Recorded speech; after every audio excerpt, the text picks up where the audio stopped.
I also made the case for owning Bitcoin, the quintessence of scarcity premium. It's literally the only large tradable asset in the world that has a known fixed maximum supply. By its design, the total quantity of Bitcoins cannot exceed 21 million. Bitcoin is the hardest money that has ever been invented. If you don't have my private key, you cannot spend my Bitcoin, period. And this is the power of Bitcoin. It's the first time we figured out how to create true property that you can take possession of with full custodial rights. Hey, what's going on, everyone, and welcome to another episode of Talking in Bits, where we walk you through Bitcoin bit by bit. The day one listeners know what that little intro was about. And I gotta be honest with y'all, I'm really fiending the interview episodes. I'm really, I know we talked about this in December. Some of y'all boosted, some of y'all send your sats in. I know the majority of y'all really fuck with the solo rips, but I'm fiending to get out there, y'all. I miss the interview conversations. There's a lot of people I wanna talk to. I get the benefit in my position, and I pinch myself sometimes to be in the room with some of the smartest, most influential people in the space. And although the solo rips are geared for us Bitcoiners, although the solo rip is geared for those that are with it, right? And we're like-minded, and I appreciate y'all. The normies are the ones that I'm reaching. The normies are the ones that I want to orange pill so they could get to our level. And I don't think I could do that without some help. To my tribe, to the listeners that listen, and I'm going to shout you guys out. They're usually the same ones all the time, especially on Value for Value. If you're on the legacy outlets and you're listening to us like on Spotify and stuff, then I have no clue who you are, but you guys keep showing back up too. There's one way you can help the show. That's sharing it. That's getting it with your peoples. That's, getting more people to follow it and listen to the message of the solo rips. But I got to be honest with myself. I don't think these solo rips are designed for the normie. I don't think the normie is going to get much value out of these solo rips. All they're going to get is my passion, which is what I give every single episode. So, until Talking in Bits gets structured and until I get my schedule all figured out and how I want to do this, now that I'm, helping Unchained build the future of financial services, I have been doing that, but now that I'm, have Spotlight Coalition, which is getting podcasters up on the top 10 on Fountain, I ain't really going to toot my own horn. But, there's a pattern there for the podcasts that I work with are in the top 10, including Talking in Bits, and the ones that I don't work with anymore, I haven't seen them. Doesn't mean they won't get there, but I haven't seen them. Yeah, Jose, talk your shit. I am. That's the plan. Gonna get more into my bag, gonna get back now that I've kind of like settled in. I felt like the last 6 months have been kind of just me trying to figure out my life. Here in a new location here in Austin, me trying to figure out the setup, me trying to figure out who I'm going to have on the show and what it is that I want to talk to y'all about. So yeah, without further ado, I'm going to shout out the tribe, especially those on Value for Value. If you're on the legacy outlets, and I know because I see the numbers, y'all out there, y'all listening, y'all mess with Talking in Bits. These people that you're listening to are Value for Value supporters. And this goes back to what I'm saying. The normies don't really get my message. So they're not on Value for Value. They're still on Spotify and they're still trying to figure out Bitcoin and they still don't know, what it is that they need to do to enter. And my rants may be a little bit too tap, but the ones that are with it, Bubba, Rage as Fuck, Gene Everett, Absurdient, I Am Robot. Let me see if I can see all here. I'm still getting this new Fountain update. By the way, Fountain, thanks for listening to the show. Stream us some sats. It's only in your nature to, so I can see that you're there. But thanks for taking the feedback on the last episode about getting a light mode. We all need a light mode, man. That'll be really cool to have here on this elegant side. But we appreciate y'all for the love, anyways. And I've talked to Oscar about this. I've talked to all of y'all about this over at Fountain. You guys have been able to open up new arenas for us podcasters because you made the entry point to Value for Value one of the easiest in the industry, and you guys should be saluted for that.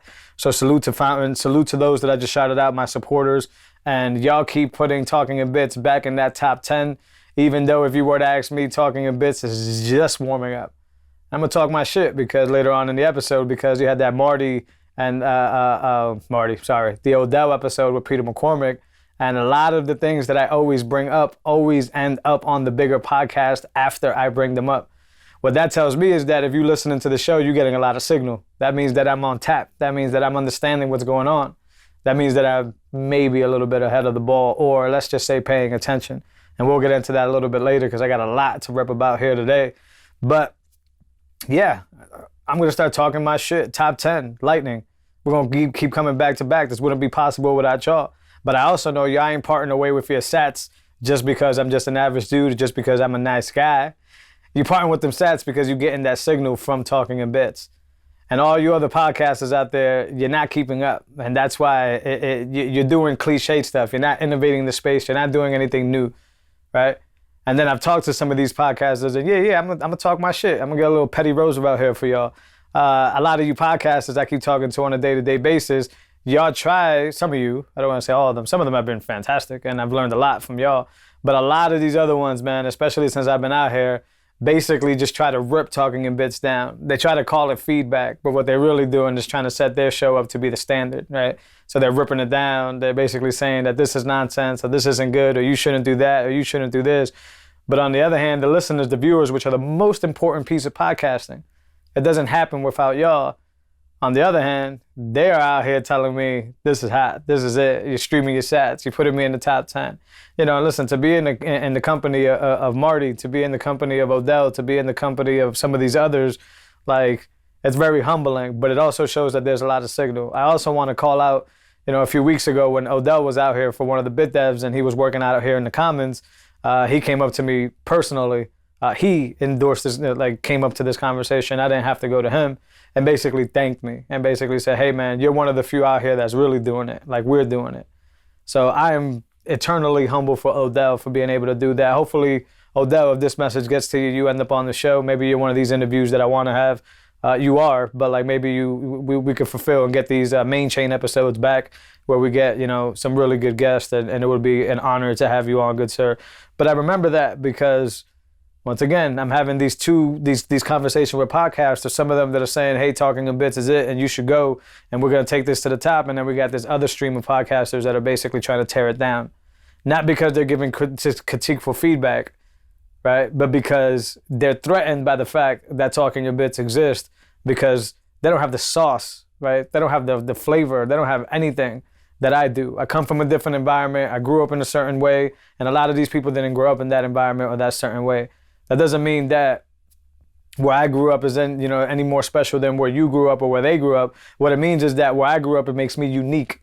It gives me a certain flair. It gives me a certain passion that most other people couldn't even imitate, even if they tried. And that's something that I got to double down on, something that I forgot, something that got Talking in Bits to this point, but I haven't been doing as often. So I will be talking my shit. And if anybody listening thinks that this is about them, or they want to call me out on something, or they want to try to challenge what I'm saying, feel free. You know where the boosts are. Put your sats where your mouth is, and let's talk about it. I put my sats where my mouth is, and let's talk about it. But the majority of you guys I don't even listen to, because it isn't even any signal. It isn't anything worth even listening to. And I'm talking about the whole space. I don't mean specifically in Austin, Texas. Austin has been nothing but fantastic to me and my family since I've been here. But I'm talking about this podcasting space that I'm very passionate about. I got here for a reason, because my flavor and my sauce is unique. Y'all got here because you just trying to be like other people. Keep that in mind. All right, let's continue on with the show, because I'm very bullish about the topics we got on here today. I got a few experiences of some things that I've been doing that I want to explain here. And really, I just want to lead off this conversation with, although I know governments are going to trend towards zero. What do you mean by that, Jose? Well, I don't think the government is going to be as big as the government is currently, or they will be in the near future. I think anybody who's read The Sovereign Individual obviously understands that they're going to trend towards being smaller. They're going to trend because eventually the sovereign individual is going to reign supreme, especially with Bitcoin leading that charge. So I'm very bullish on America. There's so many headlines that I'm about to go over here over the past week that has really changed the narrative from like, hey, what the hell is America doing? We're not doing anything here. We're going to regulate it. And that probably can still happen. I'm not the most versed in that game. But what I'm really bullish on is some of these headlines that I've been hearing from America here, right? Which makes me think that America, as I've said in the show before, they're either going to catch up, they're either going to play ball, or they're not going to play ball. And we're going to have to do this the hard way. The easy way or the hard way. Bitcoiners are priming themselves to be in position to make them make that choice. Well, they have the military, Jose. Well, they can kill us. We've all noticed that. We all know that. But they still can't do, there's nobody to govern. If there's nobody that's rocking with their system or is left to be alive, there's nothing for them to govern, and there's nothing for them to exist for. So as much as most people don't want to admit this, they need us more than we need them. And more people are realizing that nowadays. And that makes me super freaking bullish. But anyways, some of these headlines here, this mining, and I think the picture here was of what's miner. There's computers that are now being made in America for the first time. That's what the headline says. This is from Documenting Bitcoin. Bitcoin mining computers are now made in America for the first time. They didn't really give any details. Actually, that first comment, this isn't completely true. While these might be the first what's miners assembled in the U.S., Geeko Science has been making. Listen, let me just read here for y'all. The fact that this is even a headline, right? If it's not true, it will be true inevitably. Block is working on their miner. I want to give you a little story about how, like, I think this can play out. So I don't remember when, maybe back in 2001, early days of cell phones, right? Motorola released the Moto X. The Moto X ran near stock Android. And for those Android heads that know what I'm talking about, that's extremely important because Android was this operating system that continued to get like washed with a bunch of Samsung and cloudy bubble stuff and made it laggy and made it terrible. So Moto X took a path that said, hey, you can buy a Moto X, which is stock Android. You're going to receive updates as fast as Google. Sometimes they were faster than Google on their own OS. And although the phone itself was not made here, the lithium batteries and all that stuff, this phone will ship here from Texas. You can order a Moto X, you can customize it. They used to give you these little colorful backgrounds or whatever. And then that phone lasted me and my wife and a few others that I know a very long time. These phones were shipping, literally, they were being assembled here in Texas. The components were made somewhere else, but they were being assembled here in Texas, and it was the most amazing phone to this day that I have ever had, including this iPhone that I have in my hand right now. There's something about being manufactured here in the States it's not only good for jobs and not only good for the economy, but also good for the experience, fast delivery, all those things. But there's a quality to these products that can't be matched anywhere else, right? So when I read this headline, all I could think about was that Moto X, right? And if what's miners, I'm sure Bitmain is never going to do those here. That's a Chinese company. But if what's miners will ever bring those mining chips here, if Block actually successfully does the mining chips here, that's going to be massive. And the quality of that miner, meaning its hash rate, meaning what it contributes, how it's built, how long it lasts into the future, is going to be crazy. It's going to be immense. And that's extremely bullish, in my opinion, considering the other big superpower, which is China, has already historically banned Bitcoin mining, if I'm not mistaken, twice already, right? So when I read that headline, I thought about the Moto X. I thought about how great that experience is. I thought about more products being able to be made here in the US, and I was freaking super happy that was a thing. So that's one headline that had me bullish there. I don't know if it's true or not. Maybe I should have done my due diligence here. But the point of the story still stands, which is when that happens, because I don't think it's if that's going to happen, it's when that happens, we are going to put ourselves in a really big position, especially here in Texas, where mining is huge and the infrastructure is designed here and there's land and all that good stuff. I think this is just going to put us in a position to even win. Just to keep leaning into Texas, which is the next point I want to break up. And there was an 84-page, the Texas government released an 84-page report that endorses the full support for Bitcoin adoption. The work group recommends Texas should buy Bitcoin. Boom, boom, boom. That's a huge thing right there. Pass self-custody protection, provide tax breaks for mining, and include Bitcoin education in schools. I'm going to get to the Bitcoin education in schools in a little bit here, but how bullish is that? Now, mind you, I come from Massachusetts. This is not going to happen in Massachusetts, even if in my wildest dreams, this is not going to happen in Massachusetts. Matter of fact, when I was trying to set up a BitDevs out there in Massachusetts, the only people I would even be able to get to come to the table were shitcoiners. Oh yeah, no, we could do a crypto meetup. Then I'm like, no, it's a Bitcoin meetup. And then every time I would like reiterate that, they would walk off, right?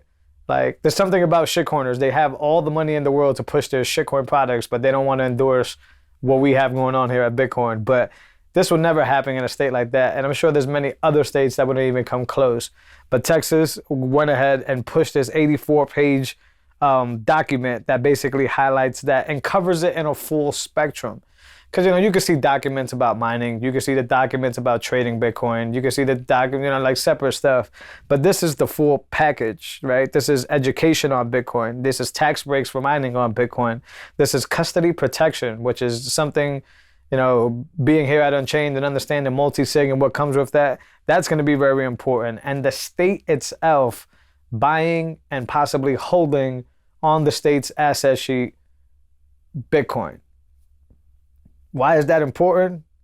Well, think about it. Most of these states are being funded by the federal government, which means whether they're, more liberal or whether they're not, they're really dependent on that machine that we all know about, that bird machine, right? That money printing, in order to be able to be funded for certain situations, especially in a tragic scenario or a natural disaster like a hurricane or something of that nature.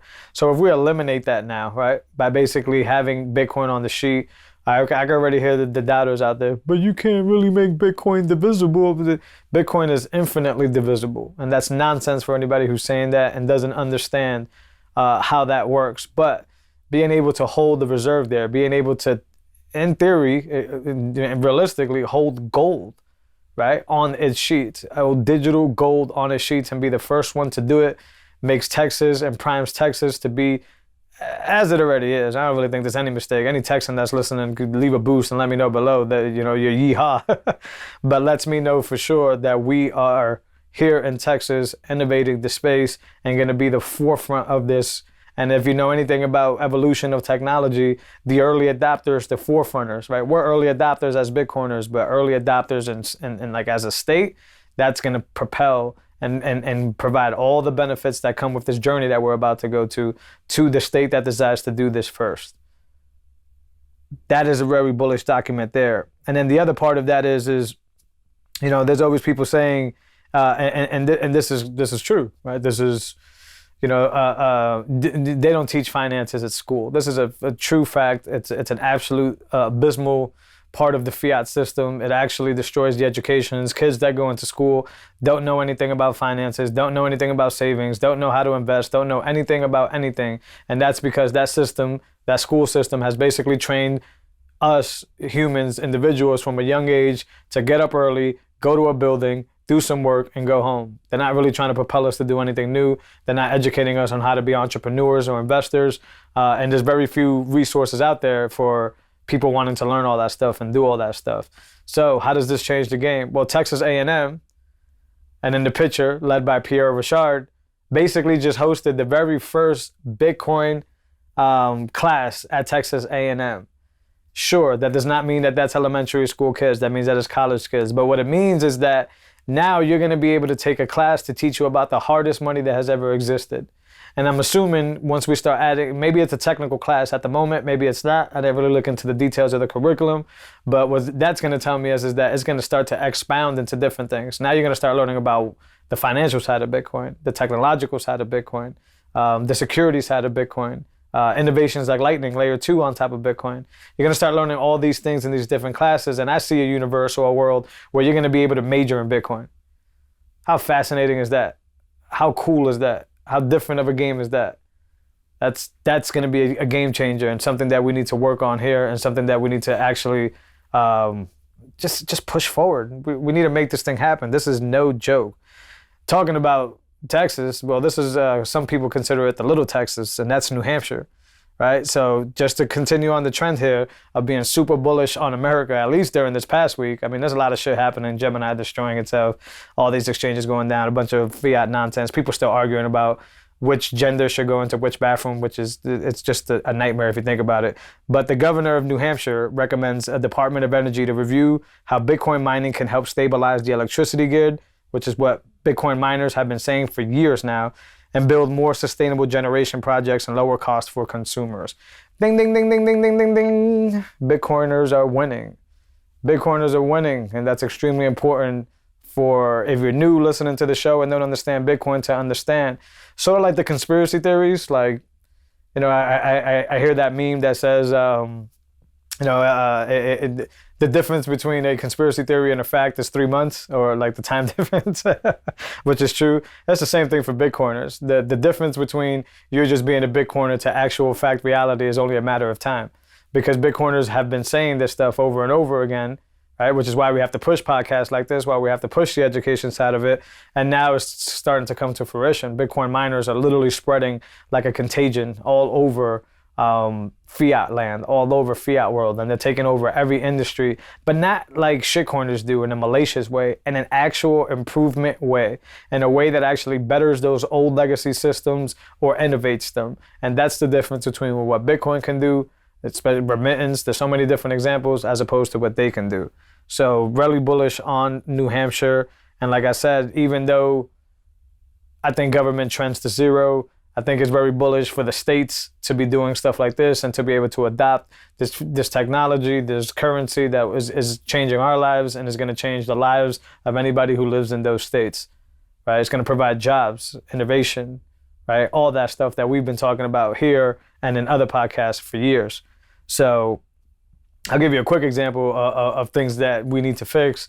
And it's because I saw it scroll by. I don't want to spend too much time on it because we have talked about this ad nauseum, right? This is something we talk about all the time. But there was an article going around where Bank of America customers were basically their funds were just disappearing. Like they were showing up. Imagine what's happened. I don't even say imagine, just go Google it, right? Or go do whatever. Imagine showing up to a place, like showing up to your bank account and the bank basically saying, hey, we misplaced your money. You don't have that. You don't have $20,000. You got 13 last time we checked. Imagine that. Don't imagine it. It's happening. It's happened before, and it's happening to Bank of America customers. I don't know what the solution to that was, because remember, these banks could just make up money by just typing on their computer and like putting you back to 20,000 in that example. But the fact that this is happening. So naturally, what happens if this happens to you?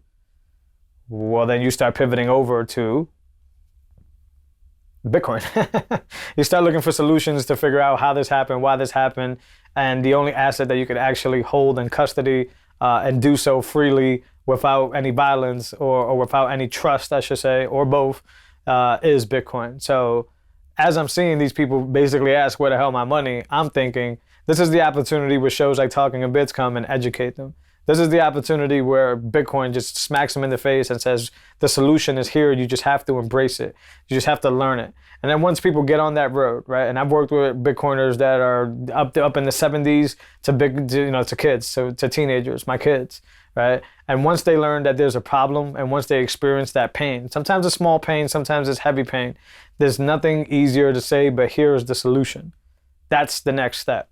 And that is major. So as these people are having a rough day, I'm assuming I would be completely irate. I'd probably be the one throwing the chairs there.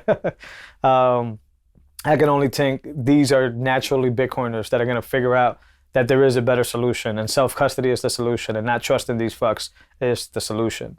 So I'm very bullish on America. We are going to have to defeat those big conglomerate banks, and they're going to try to do their little Bitcoin adoption thing for sure.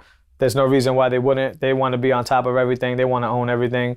And unfortunately, the way the current fiat system works is they have the power to do a lot of things, and include buy a lot of Bitcoin, which, price go up, that's all good, but then they could do their little fiat shitty practices around that. And that's what we need to kind of get ahead of here, especially us plebs who don't really seem to have much power now. We could get into the position to have a lot of power if we just wake up, if we just get on it now. There's a theme running here, right? Which is Talking in Bits is designed to get newbies on. Solo rips are designed to get Bitcoiners more bullish, right? So I want to speak to both of you in tandem. Bitcoiners, I don't need to really tell you much about this. Go get your Bitcoin if it's on any exchange or any app. Go get it back into self-custody. And newbies that are listening on the legacy outlets, because I see you, I know you guys are out there. I appreciate you. Understand that this can happen to you now. This can happen to you tomorrow. Let's not wait. Let's not do anything about that. All right, we're going to pivot into a few different things. I wouldn't really call them technical things, but I just more an update on a few things before I wrap this up on Odell and McCormick's conversation. So I've had my Embassy Suite Pro. I forgot what they actually call it, but I've had the upper tier Embassy Suite now for a few months, and I love it. It's got to be perfectly honest with you. There's a bunch of limitations that I think I've talked to Matt Hill about this, and he's the main thing is they need clear net addresses. What is a clear net address? Well, right now, most of the benefits that you can get from your Embassy Suite are hidden behind Tor. And then not that's a bad thing, right? We want Tor. Is that anybody who's ever used Tor knows two things. It's notoriously slow because of all the onion layers of protection that you get, but it's also, you would need the receiving person to have to adopt the same standards as you. So one of the big reasons that I wanted my Embassy Suite was basically because I wanted to have conversations with my wife that were run by our server, not by Google or Apple servers or anything like that. That's what I was really excited about, among a few other things, by the way. But in order for me to actually do that, or my wife to actually do that, she needs to have the same onion setup, Tor onion setup as I do. Another layer on top of that is that on iPhone, right, on Apple, that is extremely difficult to do and requires a few apps, and they need to be running so much complication that even if I'm willing to do, which I am, she's not willing to do, and family members are not willing to do. So that's a big issue there in that scenario. There's another thing that I want to take advantage of with my Embassy Suite, and that's hosting, my own blog, my own written content, which I want to get back into, and I want to start, actually fleshing out. But I want that to come through my own server, hosted from me. Well, if you don't have a Tor browser, guess what? You're not going to be able to see my blog. And maybe there's you listen out there that says, hell yeah. Fun fact, if you have a Brave browser, you can actually have Tor right there. There's the private tab is Tor enabled on Brave. So I'm not saying the friction point in that example is really high. I'm just saying that the majority of the people, once they get that like error message because they can't visit Tor, they're going to walk away and they're not going to absorb what I have to give them. So the solution is, it's a ClearNet address. It's being able to have an address that's still hidden behind Tor, but is actually, viewable or searchable from a mobile phone or from a web browser like Chrome or anything like that. And that is coming. Matt Hill has told me that their team is working on that, but it is going to take some time. It's a really big implementation. But once that drops, I think this Embassy Suite is going to be the premier server product to have inside of your home, because the Bitcoin node is the most reliable one I've ever had. Now, I'm coming from a Raspberry Pi or something like that, running Raspberry Blitz or whatever. The interface is so easy. It's literally click, download the app, you can maintenance, it's going to tell you when it's updated, sort of like your phone is. Amazing. And then Joinmarket is amazing. And Joinmarket is a version of coin mixing, right? Which I was able to test out. I think Gigi and a few others put that together. The Embassy Suite makes accessing Joinmarket and the interface of JAR, which is the interface. It's so beautiful. It's so amazing. And I've done whirlpooling on Sparrow, and I think that's really cool. But this JAR one is just really, really, really nice. And Joinmarket is the original implementation, if I'm not mistaken, of coin joining back to the Bitcoin protocol level. So all this stuff is fantastic. I haven't tried the Bitwarden yet, so I can have my own password manager. There's a few things that I'm still trying to get to. I'm still trying to set up my C Lightning node. I also want an LND node. You can do them both simultaneously on your Start9. Beautiful product. I haven't even gotten into the hosting my own podcast thing, but beautiful, beautiful product. Just wanted to give an update on that. Another thing that I was super late on, but it's so amazing, Robo Sats. If you haven't done Robo Sats, look it up. This is not going to be a full-on walkthrough guide, but I'm going to give you my experience. Robo Sats is basically a way to buy Bitcoin non-KYC on a peer-to-peer network. Yes, you need Tor. That's okay. It's really easy from Brave, and I'm going to speed through this, but it basically allows you to get like a NIM, right? Like it creates like a random, profile there. Like it's like a fingerprint that has a little robot attached to it.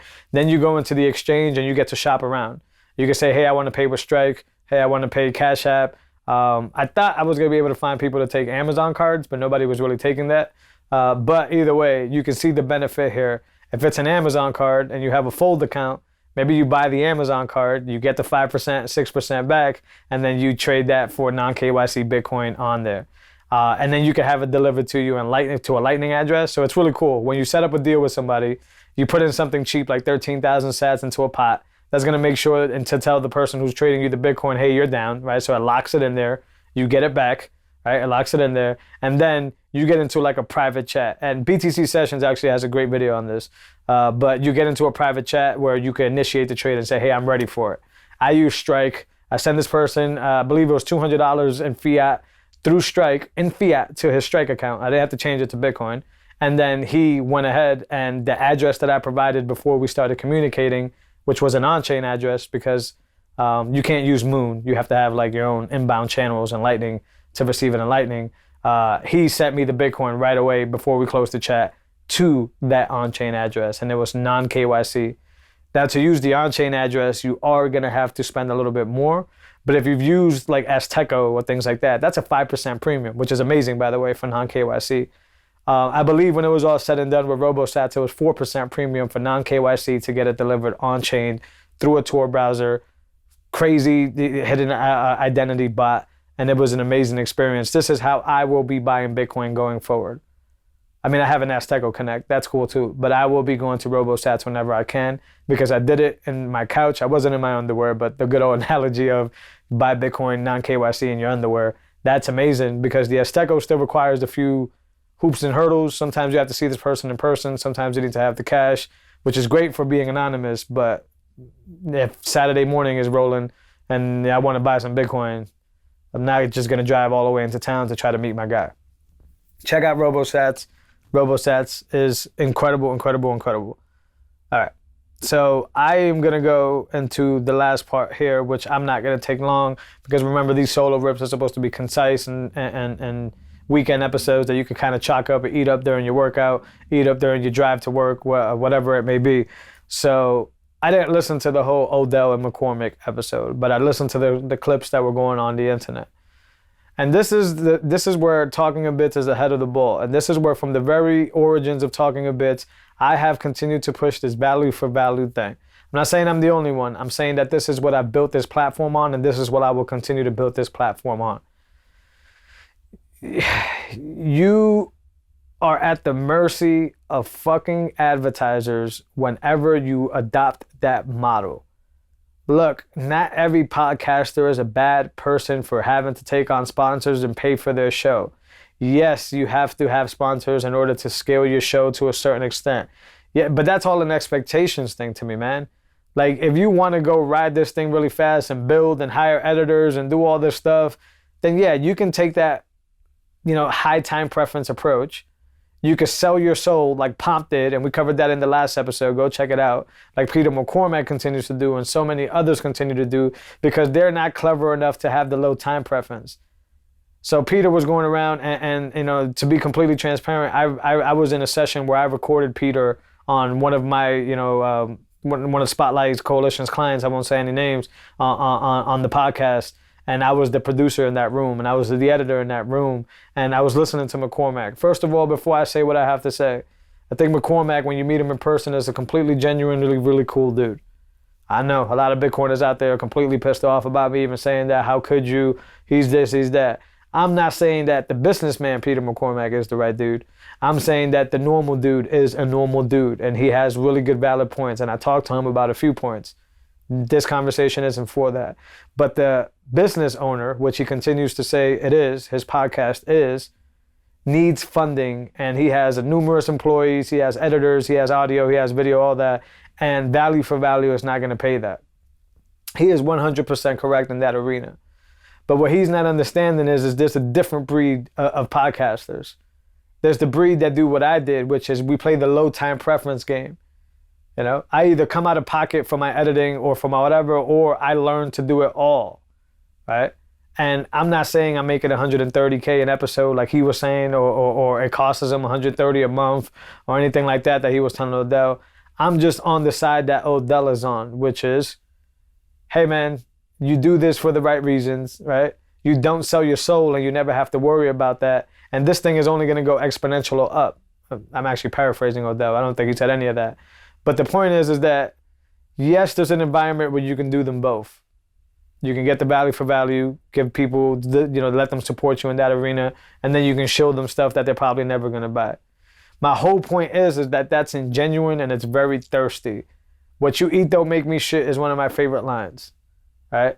So I'm not about to sit here and bash on his style. Once again, he has millions of followers and all that. All I'm saying is I don't need to talk to the millions. I'd rather talk to the few. All I'm saying is that, like, I will be rewarded for my low time preference. This platform, this show will be able to put on editors and be able to put on, really creative people. And it's going to be sheer out of me being able to pay them out of the contributions that come from great listeners, because I could focus on giving y'all real, transparent content instead of focusing on shilling you something that I would never use or that is Bitcoin only. That doesn't matter, because everything that's Bitcoin only is not important to me.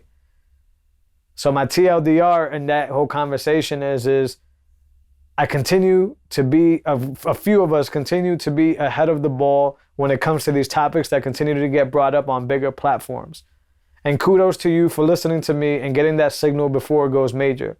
And I've been right about a lot of different things. I've been wrong about a few things, but I've been right about a lot of different things. And that's something that, pay attention, y'all. You guys are ahead of the ball. You guys are supporting Talking in Bits. You guys understand that this is transparent. You guys understand that you know, this is malleable, that this works, as opposed to the other end, which is you either take the content or you bounce. Right? And that's what it is. You either take it and you love that I show you ads for whatever, 2 minutes or 3 minutes or whatever it is, or you go the other way around and you kick rocks.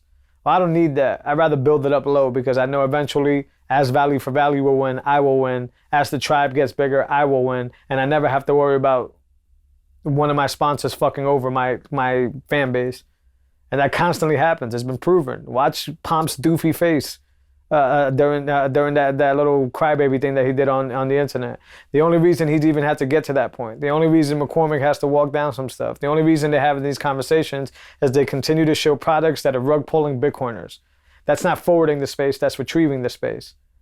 And that makes the conversation mute, in my opinion, because I don't really care what you have to say anymore because you have a history of just trying to monetize off of my time, right? I don't monetize over anything that's not voluntarily contributed. And that makes me have to focus on what I need to do very well and give the signal very well. They, on the other hand, don't even have to try because they're going to get the check regardless whether you listen to or not, to a certain level, because I know those sponsors want to see numbers as well. But how much of that is genuine following and how much of that is just clout? And then they have to do all these like antics online to be able to keep that clout. I don't have to do any of that. Most of y'all even know the Talking in Bits account, although I want to get a few creatives to help me out with that. I'm not worried about that. I'm worried about sitting here for the hour that I sit here with y'all, getting this out to y'all so you can get some wisdom and some signal that improve your life or make it better. I think those other big podcasters have forgotten what that is. And then they try to say that because of the guests that they have, they're actually doing that. Well, they're not. So that wraps up this solo rip.